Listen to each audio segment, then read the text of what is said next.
বাতাসে বইছে শরতের হাওয়া, চারদিকে এখন কাশবন নিয়ে মাতামাতি। আর ব্রাহ্মণবাড়িতে কাশবন নিয়ে মাতামাতি মানে ছয়গড়িয়াপাড়া, ছয়গড়িয়াপাড়া মানে কাশবন, অ্যান্ড কাশবন মানে বঙ্গবন্ধু শেখ মুজিবুর রহমান।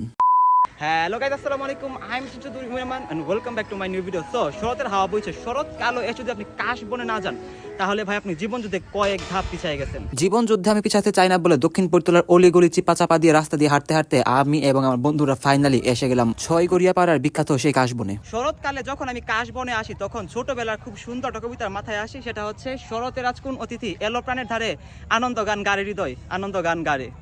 ছয়গড়িয়াপাড়ার কাশবন যতটা সুন্দর ঠিক ততটাই ভয়ঙ্কর। প্রতি বছরই এখানে কাশবনের সময় বিভিন্ন দর্শনার্থীরা এখানকার বখাটে ছেলেদের হাতে চুরি ডাকাতির শিকার হয় এবং বিশেষ করে মেয়েরা ইপটিজিং এর শিকার হয়। এখানে আপনার মানুষ যারা আছে সবাই মনে করেন এরকম হাত বইরা বইরা ফুলের মুড়া পাইয়া নেওয়া যায়। আমরা আপনার পারছি না, এটা আপনার রাস্তায় পাইছি, মানে সাইডে ফাড়াইয়া ছিল, এগুলো নিয়ে নিছি। আমরা প্রকৃতি প্রেমী, প্রকৃতি ছিড়বো না। তবে এখানে ঘুরতে আসা ম্যাক্সিমাম মানুষের হাতেই দেখবেন যে 2 মুঠ বড়ে তারা কাশফুল ছিঁড়ে ছবি তুলছে। আমি একটা জিনিস খেয়াল করলাম যে প্রতি বছরের তুলনায় এই বছর কাশফুলের পরিমাণ অনেকটাই কম, কারণ এই বছর শরৎকাল শুরু হওয়ার পর থেকে আমাদের এখানে প্রচুর বৃষ্টি হচ্ছে। আমার পিছনে আপনারা যে ভবন দেখতে পাচ্ছেন এটা হচ্ছে একটা সরকারি বানানো মডেল মসজিদ, এবং কাশবনের এই সময় এটাকে একটা টুরিস্ট আর্কিটেক্ট বানিয়ে ফেলে এখানের মানুষরা। প্রকৃতির অপরূপ এক সৌন্দর্যের মাঝখানে দাঁড়িয়ে আছে সুন্দর একটি মসজিদ, যেটা দেখতে সত্যি খুব অসাধারণ লাগে। কিন্তু কাশবনের এই সময়ে নারী পুরুষ উভয়ে এই মসজিদে উঠে বিভিন্ন ছবি ভিডিও করে, তাতে এই মসজিদটির পবিত্রতা নষ্ট হয়। মসজিদের পবিত্রতা রক্ষায় বিভিন্ন উদ্যোগ নেওয়া হলেও তা সঠিকভাবে কার্যকর করেনি কেউ।